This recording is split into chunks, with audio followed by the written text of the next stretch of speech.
The truth is, sometimes we get comfortable with the ordinary, sitting inside the lines others have drawn for us, when there is an entire blank canvas of a world waiting for us to trust fall into solutions to questions not even asked yet, to rise, revise, and recognize that remarkable is not only possible, but it is necessary.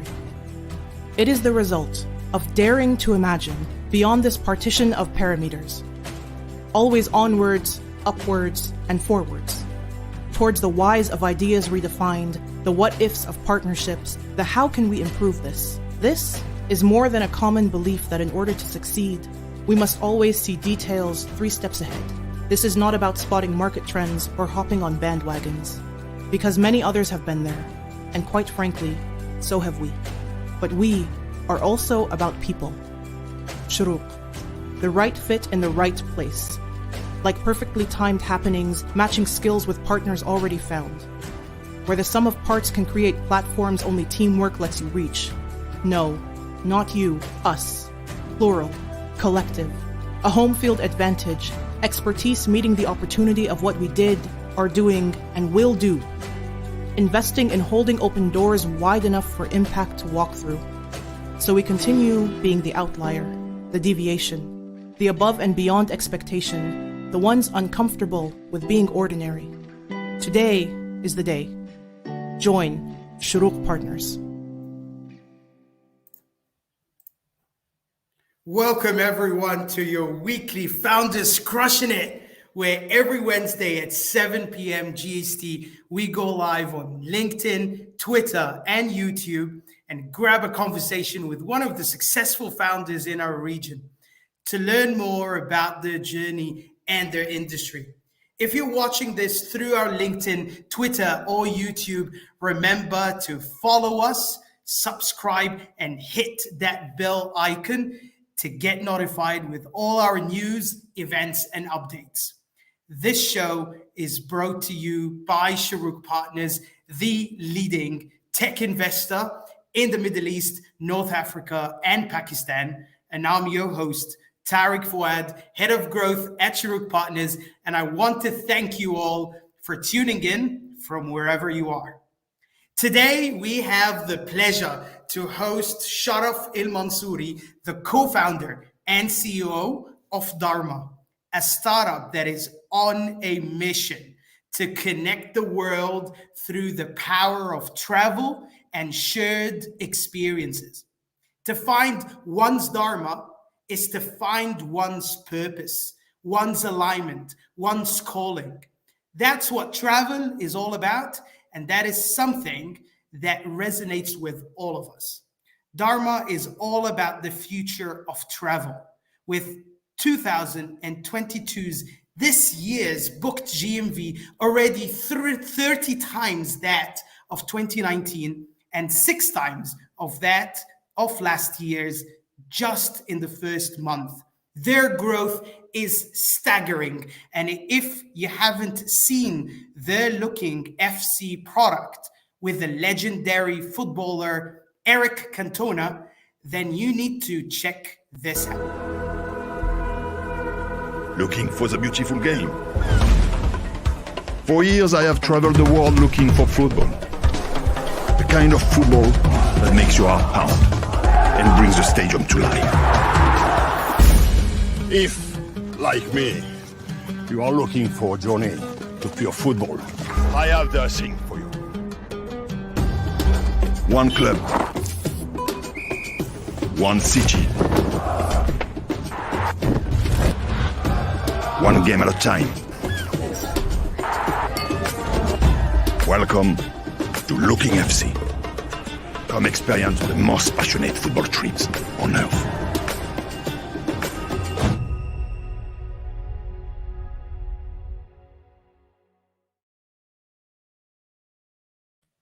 I love it, love it, love it, love it, love it. Wow, that was great. Charaf, thank you so much for hopping on board of this beautiful chat. You can't go wrong with football, and you can't go wrong with King Eric. You really can't. I You have to can't, agree with right? that. I have to agree with that It statement. makes you speechless. So, Charaf, we kind of all seen the Looking FC video that you've launched just literally a couple of weeks ago. We are, we'd be really interested in knowing, how did Dharma or Seek Dharma all start, right? Who is Charaf, and what is Looking FC? Yeah, happy to go through all of those. Thanks for having me, Tarek, and thanks to Shuruq for backing us quite early. We have to at some point make some time for how actually Mahmoud got in touch with us, which is quite a funny story. But no, listen, Dharma started from quite an organic place, I would say. My background is in travel and tech, so worked for Volkswagen for a few years, and then worked with Uber out at their headquarters in London for a couple of years, and then left to start the first iteration of Dharma, which was not at all within the kind of like crazy VC space in terms of ambition and growth. And we were looking to organize 50 retreats a year, not 50,000. So that was the scale, but it was a clear pain point actually. So what we would do is we would approach yoga teachers. We were based out in London at the time, and by we I mean me and my co-founder Nisma. We'd approach yoga teachers at the time and actually pitch them to organize their retreats in Morocco, which is where we're from. And so very quickly realized that a lot of these teachers had, between 5,000 and 50,000 followers. They were what we'd call a micro-influencer, but with very high engagement. And that they were only doing one retreat a year, sometimes no retreats at all. And really the pain point there was just the time that it took them to organize a retreat, which was about 25 days, to organize a single retreat. So what they ended up doing was either going to the same place or not doing it regularly, when it actually represented potentially their biggest revenue stream. So very quickly, we went from kind of this B2C OTA model, which was, hey, we'll organize a retreat and we'll sell it, to a B2B model, which was, hey guys, actually, there's much more potential here. You can be running 3, 4, 5 retreats, and you should be running 3, 4, 5 retreats. You have the community for it. You have the demand for it. On the guest side, we're seeing a lot of repeat customers. I'll do one of our clients who's become a great friend. Her name is Mona. She's a yoga teacher out of London. And it was like, yeah, I'll do Croatia with Mona, but then I also want to do Bali with Mona and Costa Rica with Mona, because every time I go, I'm with like-minded people. I'm doing what I love. I'm passionate about yoga. I'm with my tribe. And so that's where we started. One interesting piece in that pivot from B2C to B2B was obviously that pivot was existential. So we were selling out all of our retreats, but we were running out of cash, and we were realizing it's because we were putting most of our cash in acquisition and in marketing, with almost no results. The highest cost center in travel is actually acquisition and marketing, about 35% of revenue. And the OTAs of this world, the online travel agencies of this world, are spending, just Booking is spending $4 billion a year. I think the figure in 2018 was 16 billion between all the OTAs.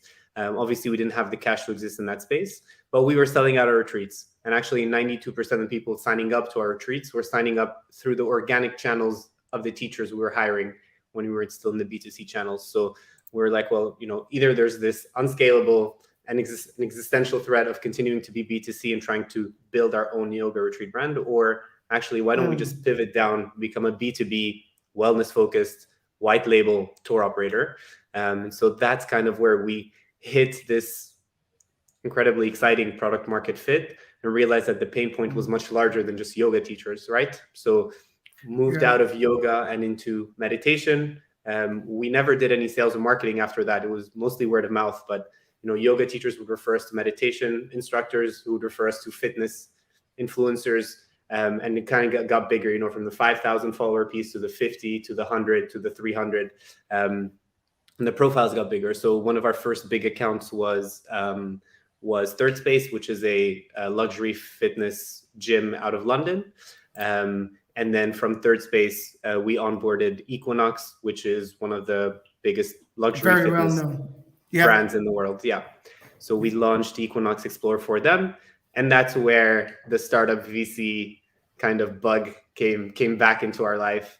And we're like, okay, well, actually, there's something here, something quite exciting and extraordinary. And this kind of like at the intersection of, social media, travel, lifestyle, and just this idea to say, well, actually, hey, our conviction and our positioning statement is we believe that travel is in the future will be passion-based, not geography-based. And we want to build the architecture and the infrastructure to support that. So that was the pivot out. So, I mean, I could keep ranting for hours, but that's the origin story. Now it's quite, I had a question for you. For how long did it take you to realize that you needed to kind of pivot from B2C to B2B? Too long. Too long. Everything too long. I wish all big decisions. I'm like, man, I should have seen this door a few months ago. No, it took us about 10 months to do that. So we launched January 2018. In November was the first of many aha moments. November is when we pivoted. One quick thing, we have a third co-founder who's Leah Howe. We met her, she was managing director at Equinox. And so together with her, we built Equinox Explorer. And then really it was on the slopes of Mount Toubkal, which is the highest mountain in MENA. We were like kind of observing the incredible reaction that these Equinox guests were having, living in a transformative experience, and the kind of like brand equity play that it was, the kind of financial opportunity for diversification that it was for these big brands, even at the scale of Equinox. We're like, well, there's an opportunity here to do what we've done for Equinox across social travel markets and across lifestyle brands. So she actually came out to join us as a co-founder and moved to Abu Dhabi with us. And we're now, growing not only the micro influencer and social influencer kind of piece, but also the iconic, what we call iconic people and brands piece, which is which Eric Cantona is one of the examples of that you just showed earlier. So I'm interested in, if you can explain this, because this was my first time ever, as I was reading all about Dharma.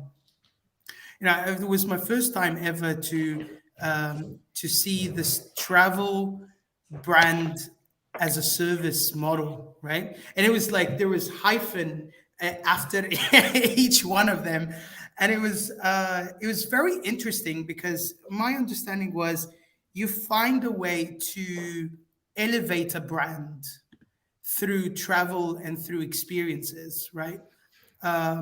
Explain to us, how does this work? Why is it so important for brands to rethink this as a branding exercise or a marketing exercise, and how to use travel, and how does this, in your experience, affect how people look at travel?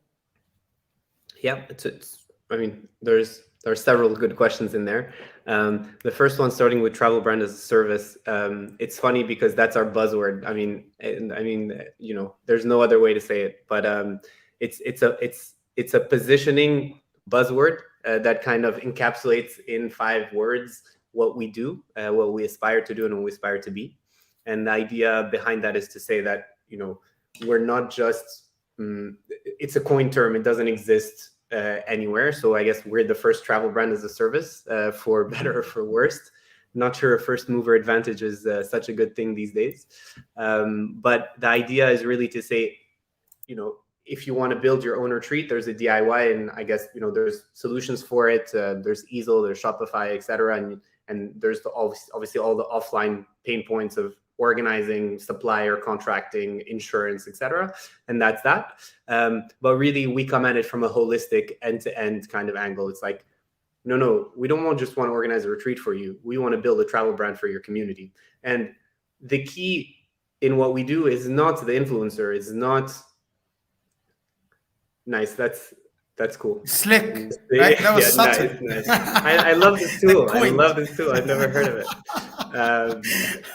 Obviously we also want to own the word in the space, right? So we wanted to push it quite hard so that it's there. It's like, okay, that's what they do.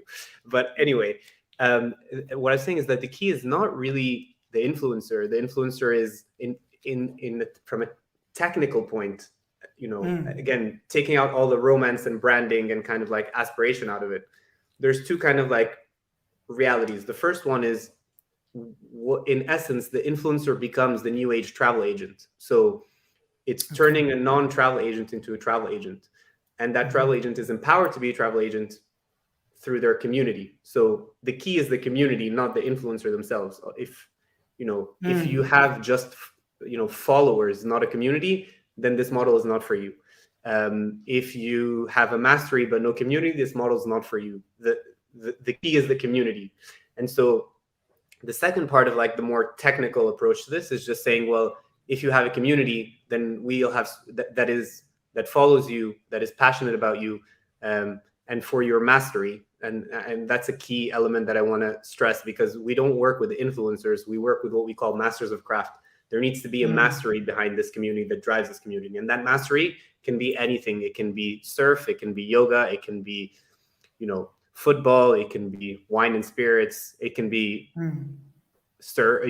fitness. It can, there's kind of like 20 social travel markets that we encompass in that. But the idea is to say, hey, if you have a community, we'll help you monetize it through travel. That's the financial and value proposition on a more transactional level. And the mastery of the masters of these skills, what comes to one's mind is that it's mostly individuals that have these masteries or master of these skills, but it could also be brands, right? So it can also be companies, I would say. What is your experience with selling Dharma to companies, and how does if you can share with us some examples there? Yeah, Masters of Craft is kind of like mouthy. MOC, MOCs is buzzword number 2 of this call. Done. Consider it done. Okay, good. With regards to how we approach brands and how we approach people, again, no successful travel brand will ever scale or grow if there's not an authentic approach to building that travel. The way, or the disruption in how we approach travel is, we're saying, okay, well, it's been 60 years since travel has been a global industry, basically since airlines have been global and since air travel has been global, so 60, 70 years, and democratized. And in that time, travel has been built bottom up, which means you have local suppliers who are contracted by local, what's known as DMC, so destination management companies. Those destination management companies that are, let's say in Morocco, will specialize in luxury or mass tourism or active travel or whatever it is. And then they'll sell up, and this is just a simplification, but will sell up to a global tour operator, which will specialize in that same vertical and which will basically vet the DMC. And then that tour operator will sell on to a travel agent, whether an offline travel agent like a mom and pop or brick and mortar shop, or a more recent OTA or online travel agent that will sell to you. So by the time you're buying the trip or the ingredients or the hotel or the transfer or the whatever it is, it's come from suppliers on the ground up to you through 5 channels. We're saying that what that does is it makes travel commoditized, but also impersonal. So we're saying, and also difficult, because there's the paradox of choice, there's noise. We're saying actually there's a much simpler way. Expensive. And expensive, correct. Yeah. And unrelatable mostly. And so we're saying, no, actually there's a better way to build travel that's seamless, that's hyper personalized, and actually that delivers what travel's essential goal is, or that the one that resonates with us the most, which is finding one's Dharma. And that's actually flipping that on its head and starting with the community, starting with this micro tribe, starting with, and Tarek, we probably have 10, 20, 30 micro tribes we assign a piece of our identity to. That can be, our favorite band, our favorite surfer, favorite football player, our favorite yoga teacher.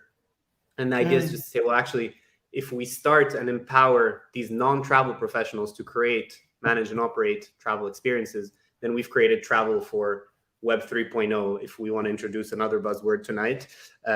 And what we think is the future of travel, because the reality is that people of our generation would not use a travel agency. And the OTAs we use today, the Airbnbs, the bookings, we use them to buy a specific experience, like either a hotel or a transfer, something that is commoditized, that delivers a functional value. But as an experience, we buy ingredients from them. We don't buy an experience for them. And, I think more and more people will be looking for experiences that resonate with them.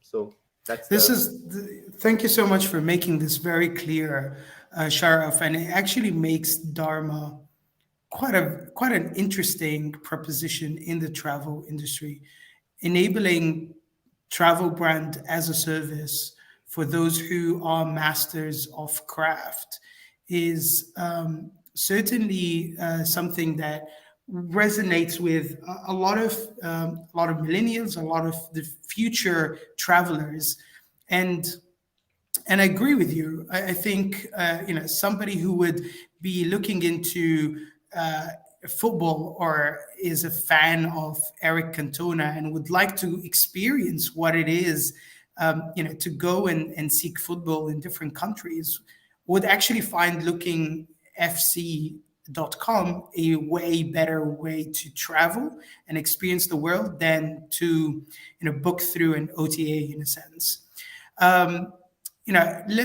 Just a reminder for everybody who's watching us, this is an opportunity. If you're in the travel or tourism industry, this is an opportunity for you to ask Charaf anything you want, right? If you also want to ask Shuruk Partners anything, please jot your questions in the comments section below, and we'll certainly try to answer them prior to the end of this chat. Charaf, question that comes to probably anybody in the travel and tourism industry would be, is like, you guys must have died over the past year or so over COVID. How was your experience then? And what are your thoughts in terms of building a kind of sustainable business in a sense? Well, I'd say we went into COVID as a company. I mean, we just to give you some high level figures, we grew 8x year 2 on year 1 in terms of number of departures, and we were on track to grow another 3x for 2020. So we're growing quite quickly going into COVID, but we actually come out of COVID probably 5 to 7 years ahead of where we would have been organically, and that's simply because we were honestly able to find an ecosystem. We were based out of Marrakesh, and while it's home, while it's where the heart is, the ecosystem is quite limited there still, and obviously the ecosystem and the travel industry at large had quite a difficult time, and still does actually to this day. It is far from recovering from COVID, but we found that actually Abu Dhabi and the UAE in general, takes a 50-year private enterprise approach to everything, basically. And so we applied to this Hub 71 program. We're speaking to Abdullah and Rais from BNY, and they're like, we love what you're doing. But you're in Marrakesh.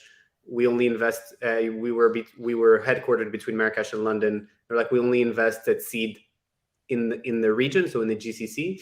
If you get accepted to this Hub 71 program, email us back. I don't know if they just wanted to get rid of me, or if it was a true feedback. But 4 weeks later, we know them well. They're great guys. I don't think they wanted to get rid of you. Yeah, it's a joke. I love them so much. We're so lucky with our cap table. Really, we can get into the cap table love at some point later. But we got so lucky.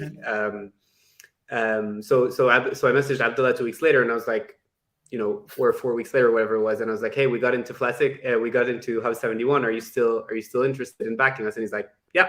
So we flew out here and actually ended up finding an amazing ecosystem here. I was talking about Mahmoud earlier, and the way that Mahmoud met us was he was always the last, one of the last people here, and so were we, and one of the first people here, and so were we. So one day he just comes to us and he's like, we were like 7 of us in this office. Swaxton is like, what do you guys do? Like, why are you here earlier than me and leaving after me? Like, what can you possibly be building here? So that's how our relationship with Mahmoud started. And yeah, I mean, we come out of COVID, we come out of, with crazy momentum, and with an incredible cap table, with an incredible, Shuruk and BNY led our round, our latest round, with 3 other institutionals, and we're very excited where this is going. We're very excited where the travel space is going. It's an industry that doesn't really attract a lot of techies, or a lot of VC, or a lot of people in general, because they're like, oh, it's so high touch, and like humans, we have to get rid of the human in the process, which is good because it means that there's so much to do. It's one of the, I mean, again, 10% of world GDP, one of the least disrupted by travel, except if you think of it from a siloed, so disruption in the travel space, in the airline space, disruption in the accommodation space, disruption, but as an experience, there's just so much to do, so we're very excited about the opportunities ahead, and we're speaking to global brands and iconic people, and everyone's reaction has been nothing less than amazing. So the question is, it's execution time, it's operational time, and now it's like on us to prove that we're at the level. The question is not whether there's an opportunity here. The question is if we are the team that's gonna break it. So that's what I was saying. Not sure that first mover advantage is good, but I know that we're gonna give it everything. We're the first people at the buffet, so gonna try to eat all the lobster. No, 100%, and we'll make sure that we all eat all the lobsters. Great stuff, Charaf. I love your passion. I love your team, the products. I mean, I had the opportunity to also interact with you on, organizing some of the trips. I love the white glove experience that you give, and I think this is where you can never replace that with tech, right? I think the word experiences is exactly what you're selling here. It's not something that you can copy with technology. And I think this is what gives you the edge. This is what makes Dharma, right? Plus, how to make brands and how to make masters of craft look great and to monetize on their community, which is quite different from the typical travel and tourism sector that we've been seeing for years, right? So I think pat yourself on the back. You guys are doing an amazing work, and as we kind of go towards the Q&A session of today's, I'm interested in asking you a question. I ask everyone, right? If you were to name or give Dharma one name or one word, what would you describe Dharma with? Just one word.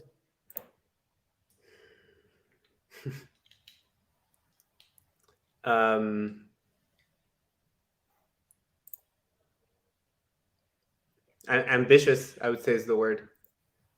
I love it. I assume a lot of founders say the same word, but yeah, we're punching well above our weight. Well above our weight.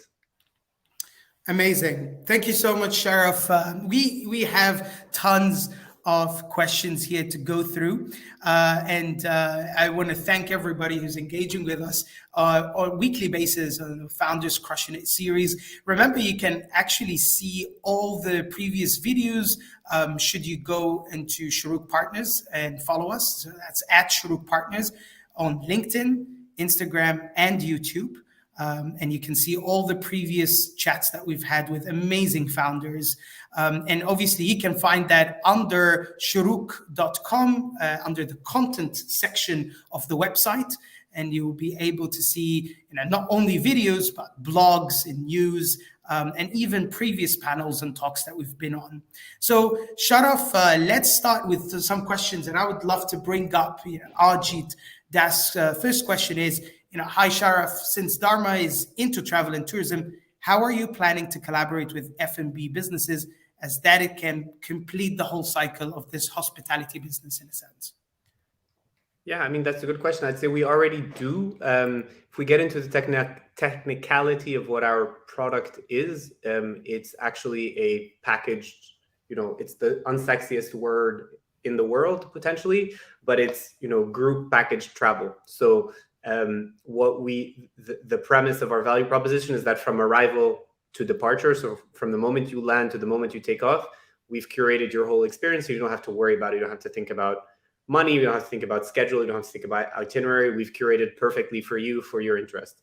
And within that, there's about 12 to 15 suppliers for every retreat, for every trip, for every experience. And obviously F&B is a big part of that. So usually all meals are included, and drinks are included. So that's where we work with restaurants, with the F&B departments of hotels that we're staying at, and then to also organize like these special experiences, picnics, et cetera, et cetera. So we already do. We have a list of more than 250 F&B partners around the world that we work with at destination, for each of our experiences. Super. So Arjit, if there is anything that you want to is there a partnership opportunity here for Dharma, please visit seekdharma.com today, or reach out directly to Charaf. I promise he is very, very friendly. That was a very, very subtle move there. Another question is Suha. Having a truly unique niche, I'm really interested in knowing what's your customer acquisition strategy. It's a very good question, Suha. Thank you so much. Yeah, great question. So I'd say we have two kind of customer personas. We have the MOCs, so the social influencers, let's say 5 to 500,000 followers, people who you would expect to physically be present on a trip that you take. And for them, the customer acquisition really comes in scaling the sales funnel. So in really reaching out consistently across the board to wellness leaders and what we define as wellness leaders across specific target geographies, and then taking them through our sales funnel, and in less kind of technical terms, proposing our services to them and then seeing whether or not they're interested. We have quite a special hack to do that and to scale that, which maybe I'll share once we've fenced off the market, but just thinking a little bit outside the box of how one generates lead generation at scale for MOCs. Beautiful. Thank you so much, Soha. And I'm gonna thank you so much, Charaf, for sharing your know-how there. Really appreciate it. Another just aware of time here. I want to go through one more question. Is from Kareem Nada. Volunteering travel is the fastest growing niche in the industry. How is Dharma positioning itself in this space? Good question, Kareem. Actually, interestingly, wellness travel is the fastest growing niche in travel, and has been since 2015. But I wonder if one considers volunteering the same as wellness, which in many scenarios overlap almost perfectly. I think volunteering travel is an incredibly actually interesting piece. I wonder if, from a business model perspective, if we're selling volunteering travel or collaborating with NGOs, if that should more fall into more, let's say, corporate, a CSR kind of product on Dharma's end, where we're not, we're not, for example, if we do volunteering travel to refugee camps, I personally would not feel quite comfortable, making margins or, making profit from that. So it's an interesting question. There's two NGOs that we're speaking with and that we're talking to. One is called Seeds of Peace, which is an Arab-Israeli NGO based out in the US that has been working for peace in the Middle East for a while, and we're organizing a summit for them, which is quite interesting. But yeah, I mean, I love on an individual level, I love the volunteering travel space. I would love to do something there. Just have to find somewhere that resonates between Tarek's expectations on our ROI growth and and us making sure that we remain true to our values. Great stuff, Charaf. Thank you so much, Kareem. That was a beautiful question. Thank you so much. We want to close off the Q&A session with one of our own fans and a fan of the Looking FC product. The IRL connection really is a game changer. As a football and King Eric fan, the experience is something I would definitely consider. Well done, Dharma, and well done to you, Charaf, for jumping on a quick chat with us today, for the great work you've been doing. For everybody who hasn't heard of Dharma, visit seekdharma.com today. And if you haven't seen their Looking FC product, go onto lookingfc.com and book yourself a 4-day trip with going through what Eric Cantona has went to actually see the beautiful and passionate industry of football. So without further ado, remember guys, follow us at Shuruk Partners and visit Shuruk Partners or shuruk.com today. Thank you so much, Charaf, again for joining us, and we look forward to working very closely with you. Thanks. Shout out to Tamer and Tina for their patience with us. They're very patient with all of us, I think. Thank you so much, everyone, for tuning in. Take care. Thanks, guys. Wish you all the best. Thank you.